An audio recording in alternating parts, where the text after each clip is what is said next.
So this was not the plan that was meant to happen today. The plan was meant to have Micheal on, but dickhead here decided to forget to charge the microphones, so Micheal had to go. Talk and train by me with me. Very simple workout today for me. I'm just going to do a few sets of clean and press with 24, just sets of 5 and 6 reps, super light. Just going to grease the groove. Some single arm pull-ups with different options, because me and one of the guys in the gym have decided to see who can get a single arm pull-up first. It's going to be me. Some squats and some mace builds, and that's it. And of course, in between times, I'm going to talk shite about my normal stuff that I always talk about. This is actually something really good, because something that I've noticed is a lot of people get into their heads they can't train because the stars haven't aligned. You know, everything's not perfect, so therefore that, you know, something's come up. And the reality is we can all train, do something, and doing anything is better than doing nothing most times. Sometimes doing nothing's good as well. When you're wanting to train and then you're finding life gets in the way to disrupt your goal, what your idea was to train, if you're focusing that energy, that means you can just find an excuse not to do what you want to do in the first place. Universe decided to get and interfere with me today, so I'm limited with my time. I'm going to do very simple sets, and I keep on telling people this. I was actually talking to one of the members today. It was how being consistent with limited options. So if you've only got 30 minutes, say every day, but you do 30 minutes every day, because you can do 30 minutes every day, you're going to get much better results at the end of 12 months than say someone who has been really good with their exercise when they're there, but have been inconsistent with their training. Like everything I do in my methods of coaching, my main focus is the amount of volume we do overall, not how much volume we lift on an individual level. Like for example, I always use this. This is 24 kilos. 1 rep means I've moved 24 kg. 10 reps means I've moved 240 kg. Do that 10 times, 2,500 kg, 2.5 ton. You do that consistently over and over and over again, week by week, you're going to accumulate a massive amount of volume, and that is going to equate to you being better 12 months down the line. Now compare that to someone who comes in once a week sporadically, but does a really good training session in that once a week. He's not going to get near the results as the guy who's turned up 3 times a week for 30 minutes and done what he can do in 30 minutes. Understanding that gives you a massive amount of freedom to actually stop the bullshit stories in your head. Now, if you're wondering what I'm doing here, this is my setup for my single arm pull-ups. And again, I'm greasing the groove with these. So this is about 50% of my body weight. And all I'm doing, I'm just greasing the groove. And as the weeks progress, I'm going to attach weight to this harness. So next week or the week after, I'll add 5 kg. And I'll work up for maybe 3 reps, doing sets of 5 reps. Then I'll add another 2.5 to 5 kg. And start at 3 reps, work up to 5 reps. And keep that pattern going until I am doing the movement body weight. I've also got another option that I'm going to be doing as well, which you'll see, which is more traditional. If I set this up like this purposely, it's here all day, I'm here all day, I can jump on that and do a set of 3 or 4. No, it's not even an effort. If I do that 10 times throughout the day, every day, how soon will I make that comfortable easy, and then be able to add more weight and make that comfortable movement easy? And this is something that I think a lot of people don't actually understand. This 24 kg, if it dug down deep in my current state right now, I could probably get between 20 and 25 clean and press without changing hands each arm. It would kill me, it would destroy me, but I could do it. But I know I can just literally grease the groove here. I think I've done 7 reps earlier on there, the last set there. I can do 7 reps all day, every day. But the longer I stay under this weight, until it becomes so easy that it's literally not doing me any benefit, the longer I can stay under that weight, the longer I'm expanding my time using it, meaning that my body's acclimatizing to it. If I can work up doing 50 reps with 24 kg, I can guarantee when I move to 28, there's 20 reps in me without ever lifting the 28 kg, because it's only a 4 kg increment, and the length of time and the amount of reps I'm doing, the overall volume is going to equate to me getting stronger. And I think too many people are so keen to get to the end result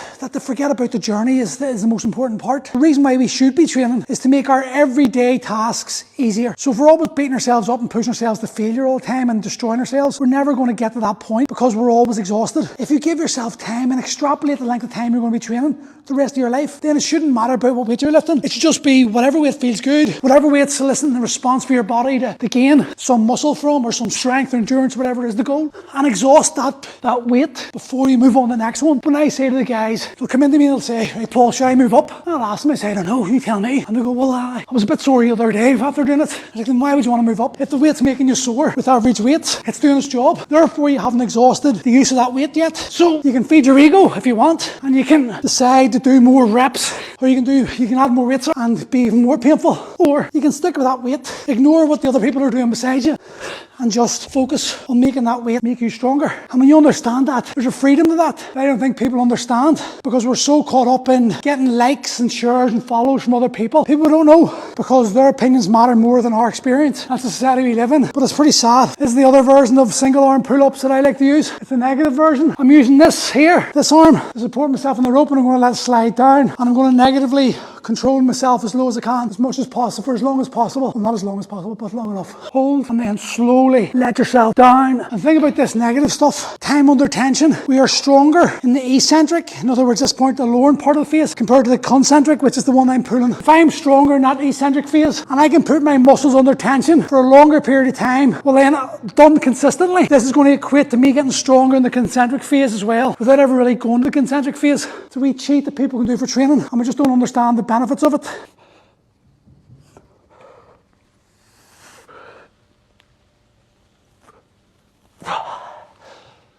And you don't need that many reps. For this one, I'm only going to do 2 reps each arm, and then I'll go back doing 5 sets of that one.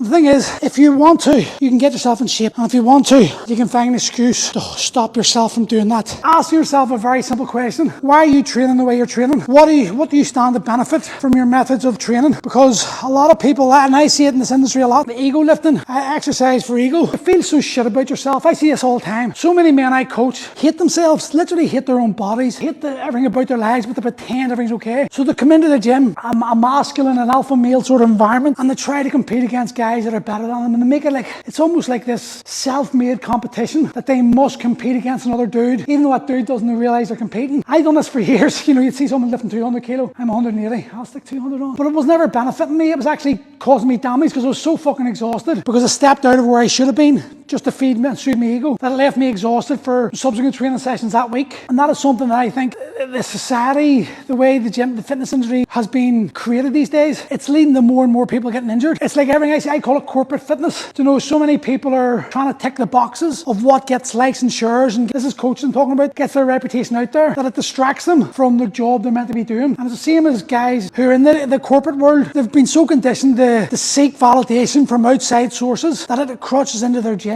crosses into their life, and it's removing what it is about fitness. Like, I got into this job because I wanted to help people, and it took me years to realise that the way I was coaching wasn't helping people. It was actually adding to the problem. And then it took a lot of self-searching to actually come to the realisation that I was the problem, and that I had the ability to change that. And once I'd done that, things opened up for me massively.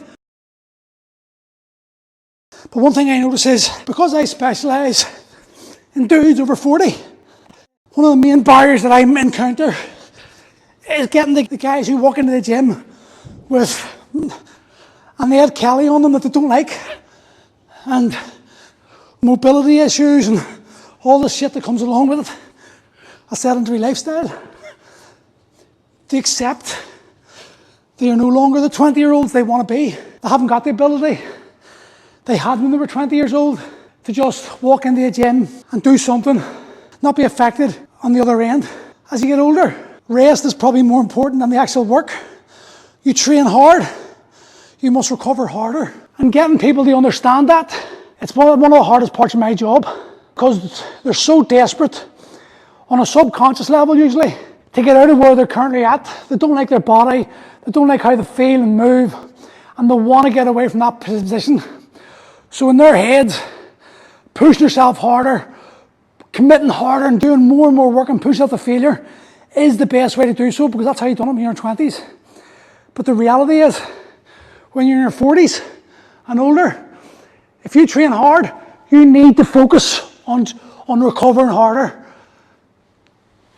Tons of light mobility, lots of sleep, rehydrate, rest, recognizing when your body's under stress, when it's ready to go. And this is all part of the journey for me that I've realized, I recognize so many men I train, this is the real battle they face. Not being able to acknowledge they're no longer that 20-something-year-old. Hello, mate.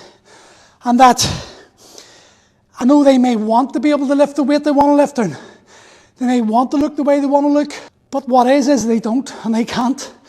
And they must go through the journey. They must have the experience. and all the emotions that this experience conjures up to allow them to get to the journey. It's like Micheal was talking to me today about it, and I didn't realise what I was describing was what's called the hero's journey. We're all the heroes in our own story. But if you ever look at a story, like films or great books, I'm a David Gemmell fan. If you haven't read David Gemmell, definitely get him. But the thing about David Gemmell was all his heroes all had a humanistic flaws. You had Just the Legend, and you had all the guys and girls out of the Troy trilogies and the Waylander series. They were all like these swashbuckling killing machines, but they all had a human flaw that made them connect with us. And it was their journey along in the book and the story that you connect with that person. You feel, you start connecting with that character. And it's their journey along that makes them realise they are the hero. But they couldn't just arrive at the end and be the hero they would be without going through the journey. And that's us all. And it made so much sense to me. That might make sense to you, but it makes sense to me. Everyone wants to be the hero in their story, but no one wants to experience what the hero has to experience in order to make him the hero in the first place. I look at my life and I think about all the depression, the suicide attempts, the agony of all the shit that I went through, and how much I wanted to avoid that, and actually how many years I spent trying to deny it. And now that I'm 46 this year, I'm realising that that's what I needed to get myself to here today. I mean, it's like hindsight's a wonderful thing, I get that, but when you catch on to that, it helps you wake up to the reality of what is. Other thing I notice, and maybe this resonates with a few, is have you ever spent your time making efforts to change things? You know, change your diet, change your sleeping patterns, your training, focus, whatever it is, and then berate yourself after doing all that anyway, and never allowing yourself to praise yourself for the effort you put in and the changes you implemented. And then you wonder why you're not happy. How can you be happy if you're spending the time berating yourself for making the effort required to get you where you want to go? And you know, like as I said, in the 16 years I've been coaching, I've been lucky enough, they've coached thousands of men. And it's only this last 2 years with the ayahuasca and the bufo and all the psychedelic journey I've been on, have I realised that the people that fucked me off most, the people that I pushed away, were the people that the universe was putting in front of me to wake me up to the opportunity it was presenting me with. These people were my mirror. But because I was in a state, my frame of mind wasn't focused on acknowledging where I was, and in fact doing the complete opposite of avoiding where I was. I seen these men as threats to the subconscious, because their actions to me were exposing the things I didn't like about myself. And rather than acknowledge that, I would blame them, and blaming them held me in the place I didn't want to be. And it's totally ironic that is society, that's us, and that's the human species in a nutshell. We get angry at the people, the universe that puts in front of us, and we get angry at these people because they aren't doing things. This is my life, and you probably can associate this with work or something. If you're a boss or something, you'll get angry at people who don't do the things you ask them to do, and no matter what you try to tell them, they won't seem to do it, even though you've given them all this plan, here's what do this, do this, do that, step by step, but they can't do it, and you get frustrated. Have you ever considered, instead of getting frustrated at them, asking yourself, what is it within me that I see in them? Because you can guarantee all these people are doing is holding a mirror up to you, and the reflection you're seeing back are the things about yourself you don't like. And they're just putting up a reminder. The things you're getting frustrated at them not doing are the things that you probably can't do as well. And if the minute you acknowledge that, you're free to give yourself a break and get away from that bullshit.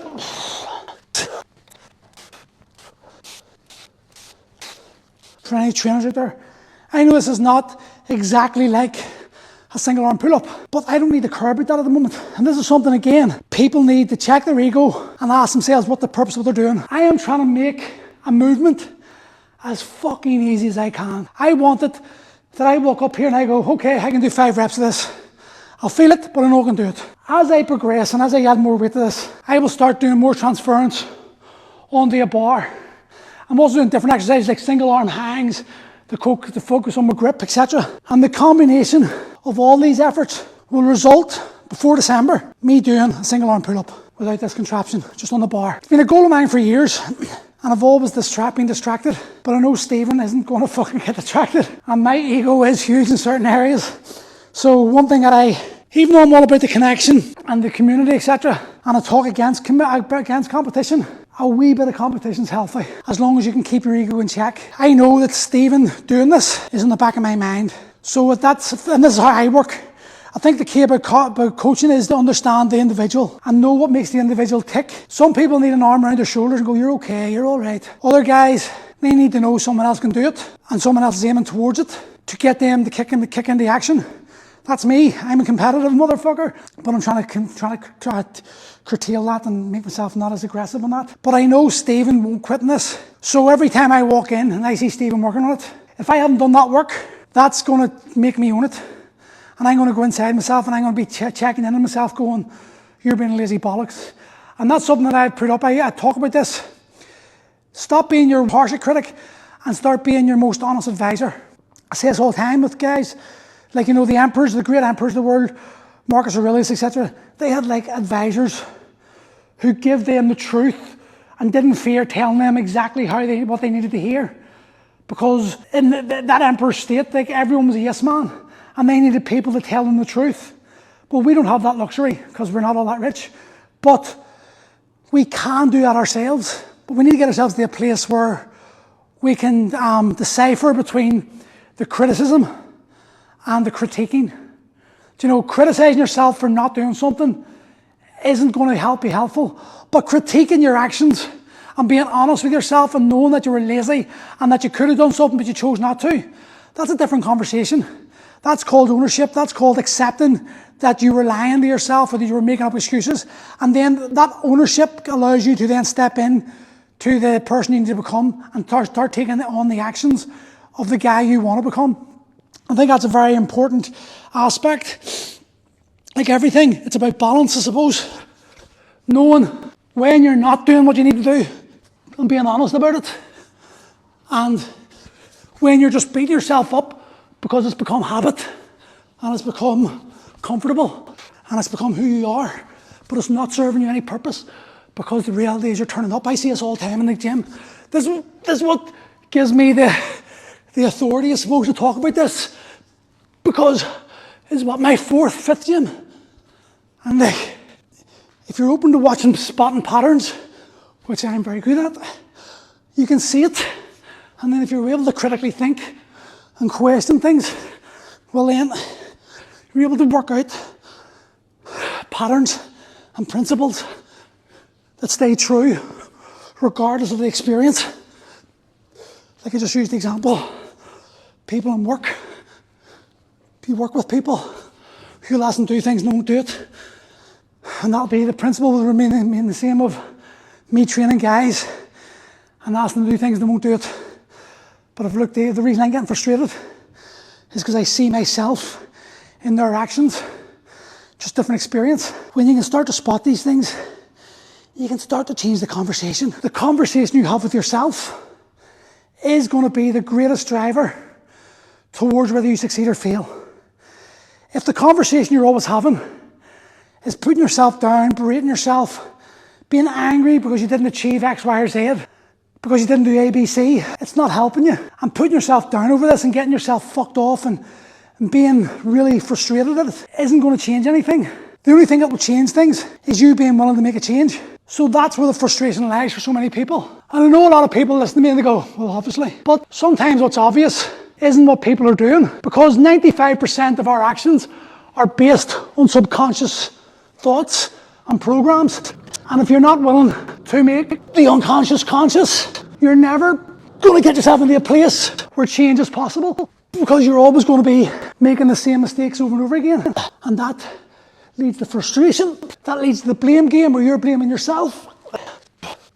That's the biggest battle I have when it comes to coaching. So many guys, we berate ourselves so much. Do you know something? Anyone that ever works for me knows that I'm one deep motherfucker when it comes to my thoughts and how I believe the world should work, etc. But like I keep saying this, I'll plug it again. Actually, you know what?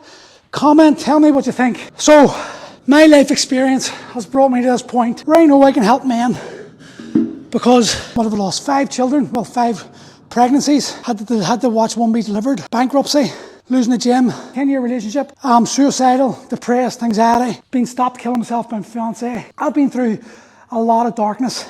And like I said, the Bufo and the experiences on Bufo, and actually the communication and conversations I had with the groups that we were doing Bufo with was what changed my life. And that's why I'm starting this men's sharing circle. But lo and behold, guess what the fucking problem is? Men my age, and I've worked this one out myself. It was my friend taught me this. I said to him, one of my best friends, I went, you need to come here. This will help you. And his first word, fuck off, that's gay. And I straight away was like, that's from the 14-year-old self, who I know him very well, he's one of my best friends. That comment came from the 14-year-old self who's hiding away from sharing their feelings. And when you think of when you're 14-year-old lad in your 1990s, that was what you always said, gay, that's fucking gay. That was all you said, because it was just the way it was in the 90s. So the word sharing circle is the biggest barrier that men have, because men my age, when you say a men's sharing circle, that conjures up images of vulnerability. Now they'll hide behind that going, I'm not fucking talking to any man about my shit. That's okay, that's what I wanted to say. But I need to find a word or a phrase to help combat that attitude. Because here's the reality. Men under 50, the biggest cause of death is suicide. There's nothing else kills men more than suicide. So that tells me that men are shit, and I know it's for a fact, at talking about their feelings, and that this denial that we've got something wrong is the reason why so many young men and women are being left fatherless. It's because men like myself, my age, don't have the confidence and belief in themselves to be able to be in a state where they can be vulnerable enough to open up about how they're feeling and maybe heal themselves. Because it's hurt or heal. You hold in the hurt, or you let it out and you start to heal. They're the only 2 options you've got. It's like pain and suffering. Sit with the pain or deal with the suffering. That's all we've got. But there's a real barrier for men. We live in a world of literal toxic masculinity. And toxic masculinity is a word I hate, but it is true. There's serious need for men to be able to open up and to be heard. And that's all men need. Genuinely, from my own experiences, that's all we need. We can heal ourselves. We can cope and burden a lot of shit. But the inability that society set up to not allow us to actually verbalise or feel safe enough to verbalise our problems or how we're feeling is the main culprit for so many young men my age and younger dying, choosing to kill themselves. So this is what I'm opening. I'm starting this Monday actually at 8 o'clock in Primal. It's free. Any man can come. I don't care. You'll be heard. You'll be given the space to listen, to be listened to, and speak what you need to speak. Get advice or don't. It's up to you. But it's just a case of there needs to be a place where men can come and just be vulnerable and not have to carry the public mask of I've got my shit together, because that's what almost, like, I wouldn't be here today. This is why I'm so passionate about this. I would not be here today. My children would not have their father had it not been for Gail. Had Gail not been fucking where she was at that right time, I'd be dead now. And that's terrifying. I've got the suicide note on my phone that I wrote to my children. And it's Micheal, this one. I've read this Sive. I was in the middle of writing Evelyn's when Gail phoned me, actually. But that stays in my phone. I read it once a month at least to remind me where I was and that I can never go there again. But how many other men are in that position, feeling alone, and actually then go ahead and do it? I'm from West Belfast. I counted the other week, we were talking about this, someone killed themselves, and I know over 30 men since I was 13 have killed themselves. 30 men or boys have killed themselves in my lifetime that I have known on a personal level. What the fuck is going on with the society that this is allowed to happen and that there's no place for them to go? There's no options for them. The health service is overrun. There's no funding. Samaritans, etc., have got a limitation. There's a stigma. We feel judged, but yet we would rather end it and take our lives than ask for help. What is going on with this world that this has happened, and that we're so conditioned to this experience that we all go, oh, that's terrible, isn't it? But then no one fucking does anything. And then when someone like myself tries to do something, you're met with resistance and barriers, because it's so ingrained in us that we should be able to cope, that the fear of being vulnerable prevents us from actually speaking about how we feel. So then what we do is we pretend everything's okay and that we can cope because we can cope until we can't. But when we realise we can't cope, it's too late. It's over. People only realise you couldn't cope when they hear about it or they've walked in and they find you. I'm really passionate about this because, I my 9-year-old, I had taken my life when she was 5.5. Who would my 9-year-old be if I had been allowed to do that? Had Gail not walked in and stopped me doing that? What conversations would I not have had with my child? What experiences would she not have had? What memories would we not have created? You know, like, hopefully I'm going to be here to watch her walk her down the aisle or whatever and see all these pivotal moments. But because my mind was in such a dark place at that point, I was going to deny her that fucking right to have her father in her life. If accidents happen, but this was my decision. And it was my decision based on how I felt, on my perception of the world, because I felt I couldn't talk to anyone. And only for the grace of God, or whatever you want to say, that Gail happened to intervene at the right moment. I don't know, I just feel I need to pay it forward here. I feel like it's so important that at least that I get it out there to people and the guys that you don't have to do this.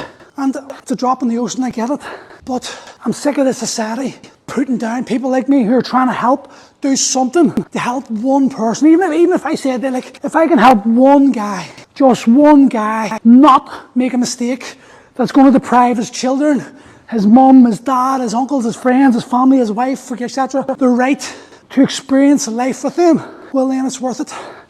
And I think, you know, I don't know, it's something that's really upsetting me to see so many men in so much pain and agony because we feel completely condemned by this society and the stories and the narratives and the belief structures and the culture. I've experienced it all, and it's breaking my heart to see so many men in such a dark place. Yeah, this is something you're going to hear me talk about an awful lot.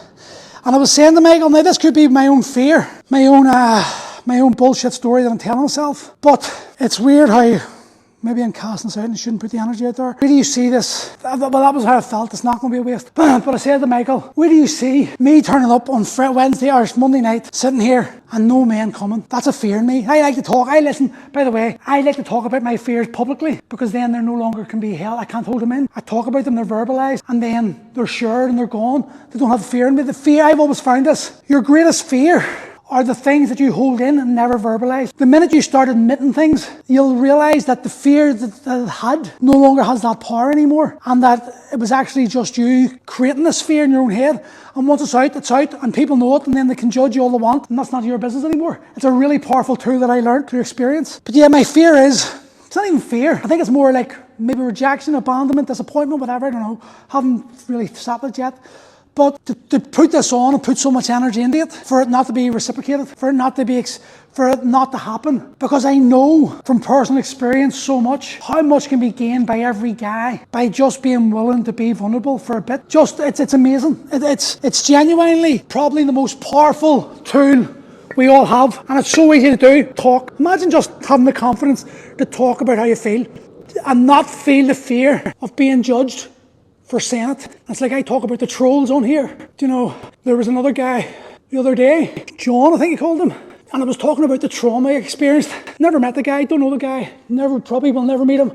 But as he said, his comment was, "You're giving me trauma just listening to you."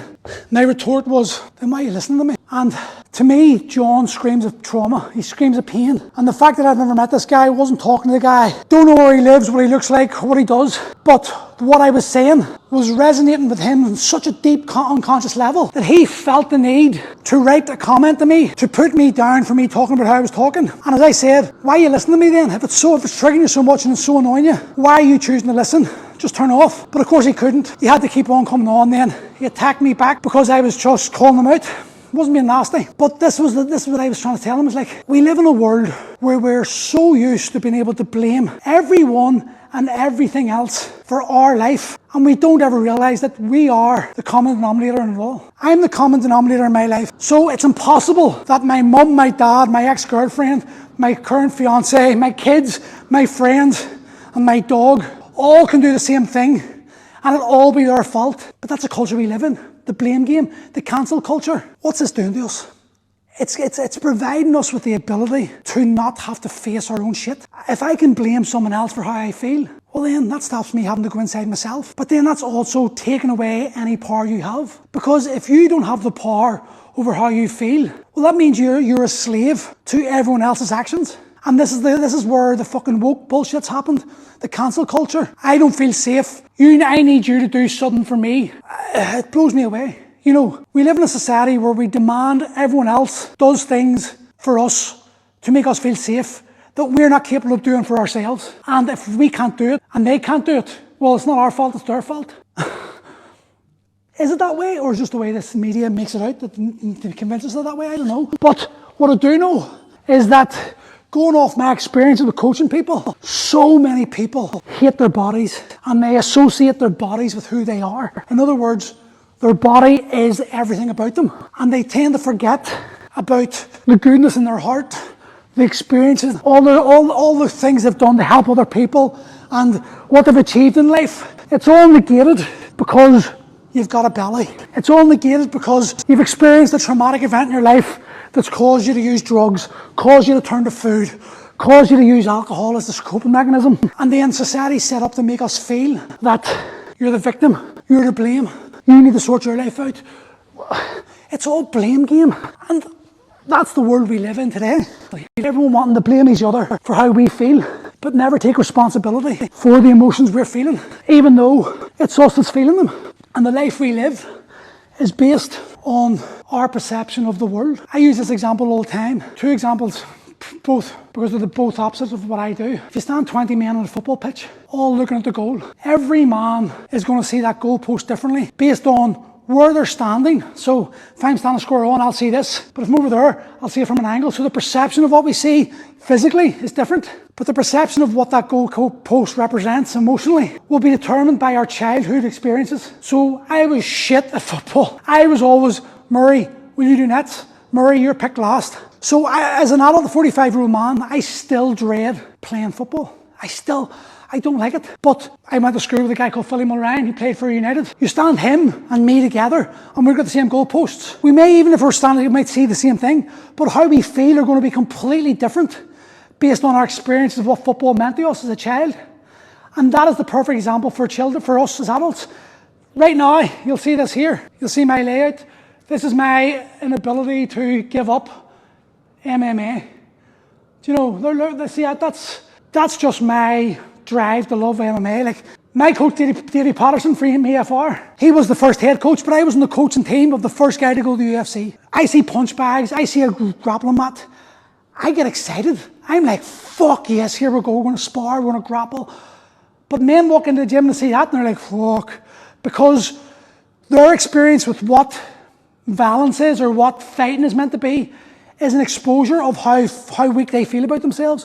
Where, though I'm not a great fighter, I know I can handle myself. I know like if I go on the mats, even if I get my ass handed to me by a black belt, I don't care. I've enjoyed it. I enjoy that process. And that's based on my perceptions of my experiences. And this is life in general. We all have experiences and we all have preferences of what we like and what we don't like based on the experiences we've had as a child, our teenagers, and how we perceive these feelings and the emotions we've locked away. And all these triggers are exposed. And this is why I tried to kill myself so many times. And this is why I spent my entire 20s and 30s living a fucking lie, miserable, pretending to be someone I wasn't, because I didn't have the confidence or self-belief to be who I was. I'm a very naturally empathetic guy, although a lot of people wouldn't believe it, but I've been tarnished by life. Life fucking treated me like shit because I was a victim and I played up to that victim story and I expected everyone to listen to my poor stories. There's a thing I say, I will give you empathy, not sympathy, because I'm a big believer now that I've experienced all this shit that you need to experience the feelings and the experience you've had to get yourself to where you want to go. The victim story that I told myself for years, the experience I had in my life, I blamed everyone and everything for my lack of wealth, my lack of success, my lack of a six-pack, my lack of love, my lack of everything. But that was where I had to be to get myself to feel into those emotions. And my blockage was my ego. Because without those experiences, I couldn't have got here today. It's impossible that I could be here talking like I am today with the confidence and the lack of fear of being judged for speaking like this, unless I had experienced what I experienced and being terrified to talk like this been terrified to present the man who I am today. Even though this side of me is closer to the man I truly am. Still not there. I know in 10 years' time I'll look back at this guy and I'll realise the traumas that was in me still and how much I lack confidence to be who I'm meant to be then. But right now I'm exactly where I'm meant to be in order to get me to where I need to go. And the same with you. And so many of us berate ourselves and beat ourselves up and put ourselves down for not being where we think we should be. And we do this so often that we actually forget to acknowledge where we are and how far we've come, and that this is a necessary process to get to the point. This, where you feel right now, this is the hero journey. This is part of the hero journey you've got to go on to get yourself to the end goal of where you want to be. And when you give yourself the permission to just accept and surrender to what is and acknowledge the wisdom and the lessons that can be learnt by feeling this way, then you're on a path to changing. So that's why I can give you empathy for feeling the way you're feeling and experiencing the way you're experiencing. And I can let you talk and tell me that wee victim story because it's what you need to do at that moment in time. But you can't expect to stay there. That's the problem. So many of us, we become so comfortable in regurgitating our story because that story gets us sympathy from other people who are similarly traumatized to us. I know, that's terrible. I know that's really bad. That bullshit fucking thing is the reason why you're holding yourself back. Because you want everyone else to validate how you feel rather than actually acknowledging that how you feel is not driving you forward anymore, and it's your duty to change it. If not for you, if for your children, or for your partner, or for your parents, because your parents are getting older, if you've still got them, and they don't want to be on their deathbed thinking, I failed my child. I certainly do not want to be on my deathbed thinking my actions caused my children never live the life they wanted. So for everyone's and yourself, there comes a point where you have to get over the sympathy. Be empathetic to your situation, be empathetic to your plight, but then push yourself forward so you don't have to experience it anymore. Experiences are here to learn from, not repeat. If you're continually repeating the same bullshit, whether it be in life, whether it be in love, whether it be whatever, then you need to realise that that's the universe knocking on your door yet again to tell you you're doing something wrong. And you need to be willing to change that, because if you don't, you're only going to get what you've always got. And it's, I don't know, maybe I'm just waffling, I don't know. But I just find it so upsetting to see so many people willing to stay where they're at. Listen, it's not that I'm judging you, because I've been there and I've done it. And I'm just getting better and better at acknowledging where I was and where I want to be and realising the path, because we're all on a journey. We're all walking a road. And the last thing you want to do is get to the end of that road and realise you took a wrong turn fucking 20 years ago and you're in a place you didn't want to be and it's too late. You know, the beauty of life is that it's offering you an opportunity every single second to do something to better yourself. But it's up to you to acknowledge that, recognise it, and then do what's required to get yourself to the place you want to be.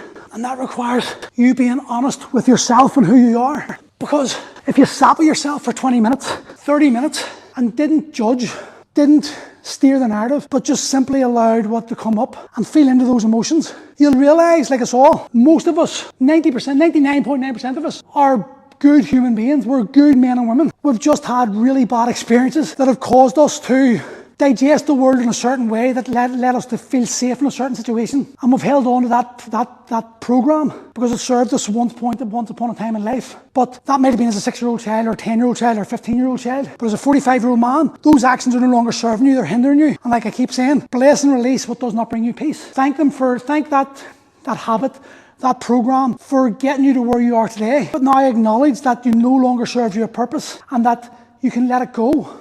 You can thank it for getting you where you're at, but you have to let it go because you want to progress forward. The hardest part of it, definitely, but it's without doubt the most liberating experience because it frees you. It's like carrying, listen, this is only 24, I'm only squatting 212, dead light, just trying to get myself back into squatting after 3 years not. But it's only 24 kilo. But see, if I held this 24 kilo for an hour and a half, it's going to have a different effect than if I hold it for 3 minutes. And that's what so many of us do with our lives. We tell ourselves, it's not a big deal, is it? And we don't process that emotion. And we'll lock it away and we'll hold on to it. But it affects us continually on a subconscious level. And it weighs us down and it tires it out. And we keep telling ourselves it's not that big a deal. But if it's weighing you down and it's holding you back, it is a big deal. And the first step is acknowledging it and admitting that you're not happy. The second step is admitting to other people, verbalizing it, make it conscious, put it out there, remember. Energy, frequency, and vibration. The key to all in the universe. And what the spoken word is literally energy vibrating at a certain frequency. And if you speak it, it sends ripples out into the ether that starts changing your life.